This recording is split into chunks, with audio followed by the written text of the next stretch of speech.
സമാനതകളില്ലാത്ത അല്ലെങ്കിൽ നമുക്കൊന്നും ചിന്തിക്കാൻ പോലും കഴിയാത്ത ഒരു ദുരന്താവസ്ഥയിലൂടെയാണ് നമ്മളുടെ നാട് ഇപ്പോൾ പോയിക്കൊണ്ടിരിക്കുന്നത്. ലാസ്റ്റ് വീക്ക് അർജുൻ ജീവനോടുകൂടി തിരിച്ചു വരണമെന്ന് പ്രാർത്ഥിക്കാത്ത ഒരാൾ പോലും ഉണ്ടായിരുന്നില്ല. ഇന്നിപ്പോൾ വയനാട്ടിലെ ഒരു ഗ്രാമം മുഴുവനായിട്ട് മണ്ണിൻ്റെ അടിയിലാണ്. ഇനിയും എത്ര ആളുകൾ, എന്തൊക്കെ നാശനഷ്ടങ്ങൾ എന്നുള്ളതൊന്നും ഇതുവരെ കണക്കാക്കാനായിട്ട് സാധിച്ചിട്ടില്ല.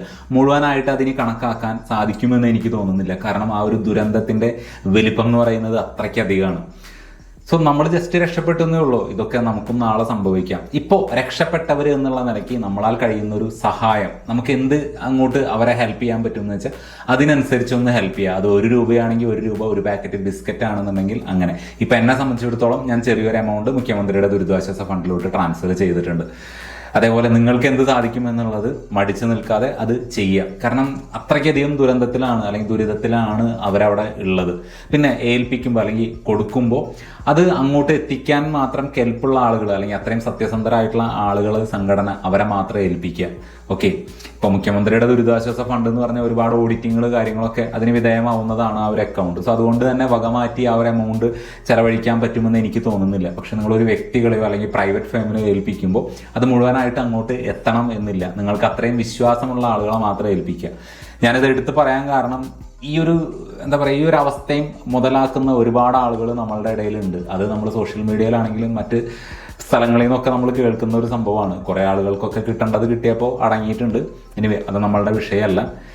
അപ്പോൾ മാക്സിമം നമ്മളാൽ കഴിയുന്ന ഒരു സഹായം ചെയ്യാനായിട്ട് ശ്രമിക്കുക, അത്രയേ ഉള്ളൂ. ഈ ഒരു എപ്പിസോഡ് ഞാൻ ആക്ച്വലി സ്കിപ്പ് ചെയ്യാമെന്ന് വിചാരിച്ചതാണ്. മൊത്തത്തിലൊരു മൂഡ് ഉണ്ടായിരുന്നില്ല ചെയ്യാനായിട്ട്. പിന്നെ കിടന്നിട്ട് ഉറക്കവും വരുന്നില്ല.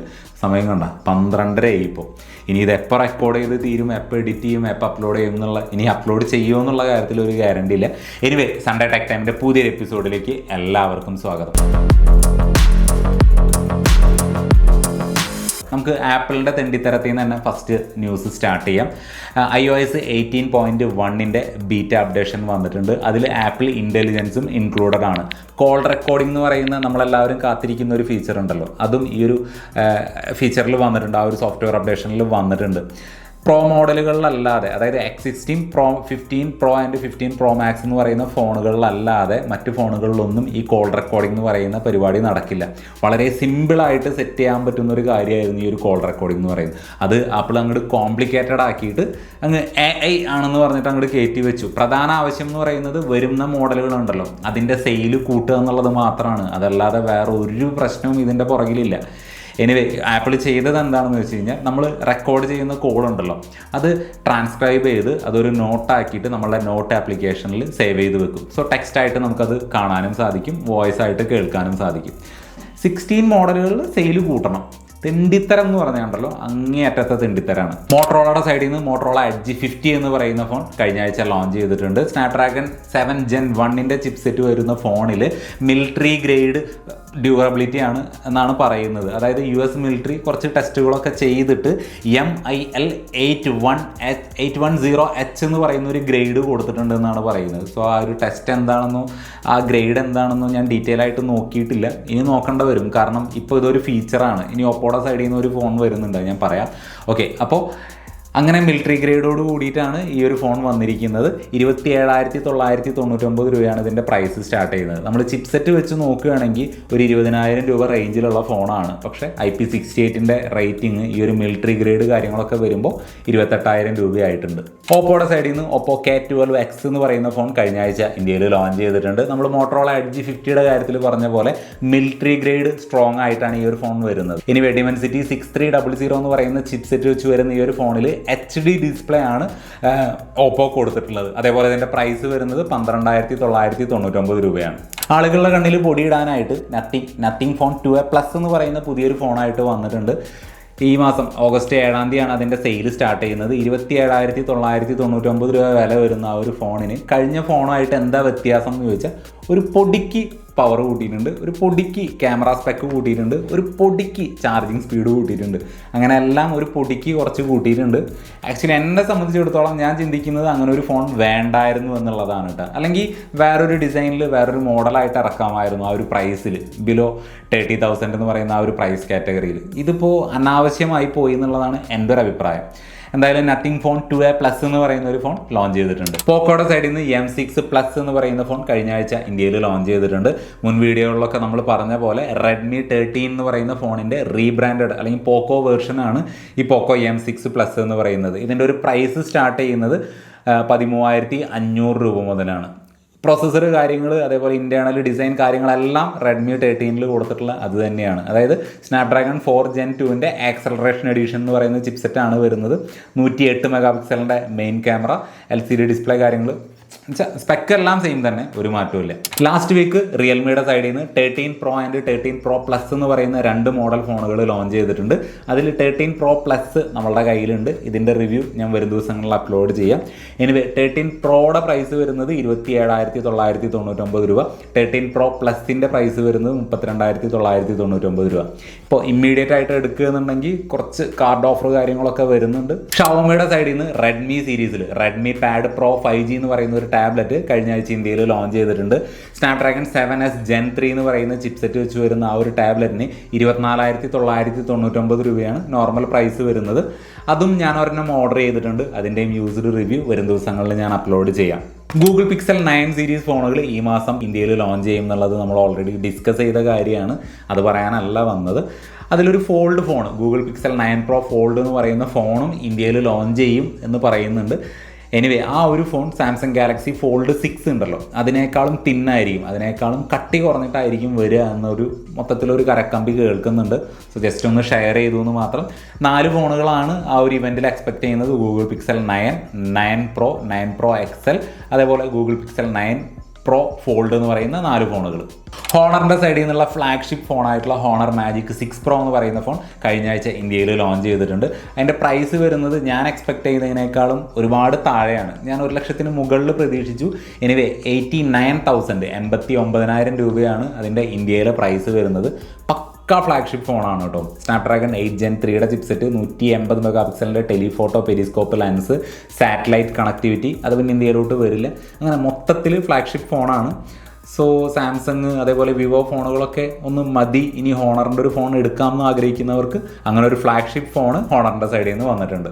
ഹുവായുടെ സൈഡിൽ നിന്നുള്ള ഫ്ലിപ്പ് ഫോണായിട്ടുള്ള നോവ ഫ്ലിപ്പ് ഈ മാസം 5-ാം തീയതി ചൈനയിൽ ലോഞ്ച് ചെയ്യുന്നുണ്ട്. ഇന്ത്യയിലോട്ട് ഈ ഒരു ഫോൺ ഒരു കാലത്തും വരാനായിട്ട് പോകുന്നില്ല. സോ അതുകൊണ്ട് തന്നെ സ്പെക്കിലോട്ടോ കാര്യങ്ങളോട്ടൊന്നും പോകുന്നില്ല. എന്തായാലും നോവ ഫ്ലിപ്പ് ഈ മാസം 5-ാം തീയതി ചൈനയിൽ ലോഞ്ച് ചെയ്യുന്നുണ്ട്. ഇപ്പോൾ നിങ്ങൾ കണ്ടുകൊണ്ടിരിക്കുന്നതാണ് OnePlus Buds Pro 3 എന്ന് പറയുന്ന TWSൻ്റെ ലീക്ക്ഡ് ഇമേജുകൾ. നല്ല രസമുണ്ട് കേട്ടോ കാണാനായിട്ട്. ലെതർ ഫിനിഷ്, ആ ഒരു വൈറ്റ് ബ്ലാക്ക് കോമ്പിനേഷനൊക്കെ ഉണ്ടല്ലോ, അടിപൊളിയായിട്ടുണ്ട്.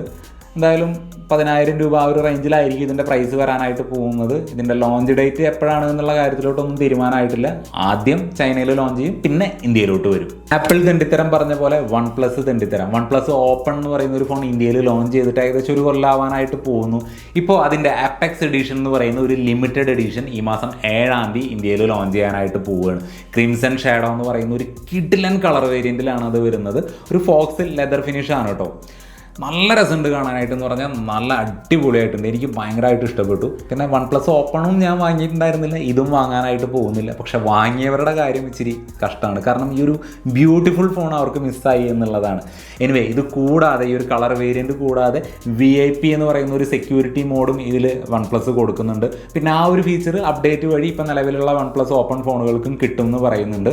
എന്തായാലും ഈ ഒരു സ്പെഷ്യൽ എഡിഷൻ അപ്പെക്സ് എഡിഷൻ ഈ മാസം 7-ാം തീയതി ഇന്ത്യയിൽ ലോഞ്ച് ചെയ്യുന്നുണ്ട്. OnePlusൻ്റെ സൈഡിൽ നിന്നുള്ള പുതിയ ടാബ്ലറ്റ് ആയിട്ടുള്ള OnePlus Pad 2 ലോഞ്ച് ചെയ്തത് കഴിഞ്ഞ മാസമാണെങ്കിലും അതിൻ്റെ സെയിൽ ഇപ്പോൾ ആമസോൺ വഴി സ്റ്റാർട്ട് ചെയ്തിട്ടുണ്ട്. ലക്കിലി അതിൻ്റെ base variant 128 GB variant available ആണ്. 39,999 രൂപയ്ക്കാണ് അത് വാങ്ങാനായിട്ട് സാധിക്കും. 1,700 രൂപ റേഞ്ചിൽ ഒരു TWS നോക്കുന്ന ആളുകളാണ് എന്നുണ്ടെങ്കിൽ പോക്കോയുടെ സൈഡിൽ നിന്ന് പോക്കോ ബഡ്സ് X1 എന്ന് പറയുന്ന ഒരു TWS കഴിഞ്ഞ ആഴ്ച ഇന്ത്യയിൽ ലോഞ്ച് ചെയ്തിട്ടുണ്ട്. 12.4 mm ടൈറ്റാനിയം ഡ്രൈവേഴ്സും 40 dB വരെയുള്ള ANCയും കൊടുത്തിട്ടുണ്ട്. 1,699 രൂപയ്ക്കാണ് ഇതിൻ്റെ പ്രൈസ് സ്റ്റാർട്ട് ചെയ്യുന്നത്. ഫ്ലിപ്കാർട്ടിൽ ആമസോണിലൊക്കെ അവൈലബിൾ ആണ്. റിയൽമിയുടെ സൈഡിൽ നിന്ന് പുതിയൊരു ഫോൺ കൂടി വരാനായിട്ട് പോകുന്നുണ്ട്, റിയൽമി 13. ഇനി ഒരു 13 സീരീസിൽ എത്ര മോഡലുകൾ വരും എന്നുള്ളത് കാത്തിരുന്ന് തന്നെ കാണേണ്ടി വരും.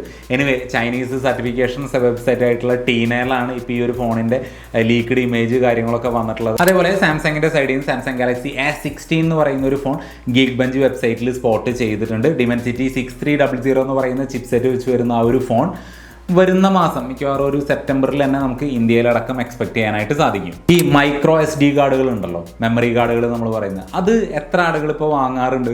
ഞാൻ വാങ്ങിയിട്ട് ഒരുപാട് കാലമായിട്ടും. ഇപ്പോഴത്തെ ഫോണുകളിൽ അതിനുള്ള ഓപ്ഷനും വളരെ കുറവാണ്. എന്തായാലും സാംസങ്ങിൻ്റെ സൈഡിൽ നിന്ന് 2 മെമ്മറി കാർഡുകൾ വന്നിട്ടുണ്ട്. Pro plus and Evo plus എന്ന് പറയുന്ന 2 കാറ്റഗറി, 2 മോഡലുകളിലാണ് വന്നിട്ടുള്ളത്. ഇന്ത്യയിലോട്ട് അത് ഇതുവരെ ലോഞ്ച് ചെയ്തിട്ടില്ല. ഇന്ത്യൻ പ്രൈസ് കാര്യങ്ങളൊന്നും വന്നിട്ടില്ല. അമേരിക്കൻ പ്രൈസ് നോക്കുകയാണെങ്കിൽ ഏകദേശം $35 മുതൽ, അതായത് ബേസ് വേരിയൻറ്റ് 128 GB ആണ്, അതിന് $35, 1 TB വരെ $139 വരെയാണ് അതിൻ്റെ പ്രൈസ് വരുന്നത്. വിവോ X200 എന്ന് പറയുന്ന ഇനി വരാനിരിക്കുന്ന അവരുടെ ഫ്ലാഗ്ഷിപ്പ് ഫോണിൻ്റെ ഡമ്മി ഇമേജുകളാണ് ഇപ്പോൾ നിങ്ങൾ കണ്ടുകൊണ്ടിരിക്കുന്നത്. ഈ X സീരീസ് ഫോണുകളെ കുറിച്ച് കൂടുതൽ പറയണ്ടല്ലോ, ക്യാമറ പുലികളായിരിക്കും. X സീരീസ് ഫോണുകളെ കുറിച്ച് പറഞ്ഞപ്പോഴാണ് X50, X60, 70, 80 ഈ ഫോണുകളിലൊക്കെ ഡിസ്പ്ലേ ലൈൻ നല്ല പോലെ വരുന്നുണ്ട്. നിങ്ങളുടെ കയ്യിൽ ഈ പറയുന്ന X70, 80 ഒക്കെ ആണെന്നുണ്ടെങ്കിൽ ഒന്ന് സൂക്ഷിച്ചോ, അധികം വൈകാതെ. പ്രത്യേകിച്ച് ലാസ്റ്റ് സോഫ്റ്റ്വെയർ അപ്ഡേഷനിൽ ലൈൻ ഒരുപാട് ആളുകൾക്ക് വന്നിട്ടുണ്ട്. ഇനി നമ്മളുടെ അവസാന ന്യൂസ്, സാംസങ് ഗാലക്സി എ എന്ന് പറഞ്ഞിട്ട് സാംസങ് ഭയങ്കര സംഭവമായിട്ട് ഇൻട്രൊഡ്യൂസ് ചെയ്ത സർക്കിൾ ടു സെർച്ച് എന്ന് പറയുന്ന ഒരു പരിപാടി ഉണ്ടല്ലോ, അത് ഇനി ഏത് ഫോണിലും ഗൂഗിൾ ക്രോമിലും അവൈലബിൾ ആയിരിക്കും. അതിൻ്റെ ബീറ്റ ടെസ്റ്റിങ് കാര്യങ്ങളൊക്കെ നടന്നുകൊണ്ടിരിക്കുകയാണ്. ഒരുപക്ഷെ പലർക്കും അപ്ഡേഷൻ കിട്ടിയിട്ടുണ്ടാവാം. സോ അതും സാംസങ്ങിൻ്റെ കയ്യിൽ നിന്ന് പോയി. അപ്പോൾ ഇത്രയൊക്കെയാണ് ഈ ഒരാഴ്ചത്തേക്ക് വേണ്ടി ഞാൻ തപ്പിപ്പിടിച്ച ന്യൂസുകൾ എന്ന് പറയുന്നത്. തുടക്കത്തിൽ പറഞ്ഞ പോലെ നമ്മളാൽ എന്ത് കഴിയുമോ അത് ആ ഒരു സഹായം ആവശ്യമുള്ളവർക്ക് എത്തിക്കാനായിട്ട് പരമാവധി ശ്രമിക്കുക. അടുത്തൊരു വീഡിയോയിൽ വീണ്ടും കാണാം. Good bye.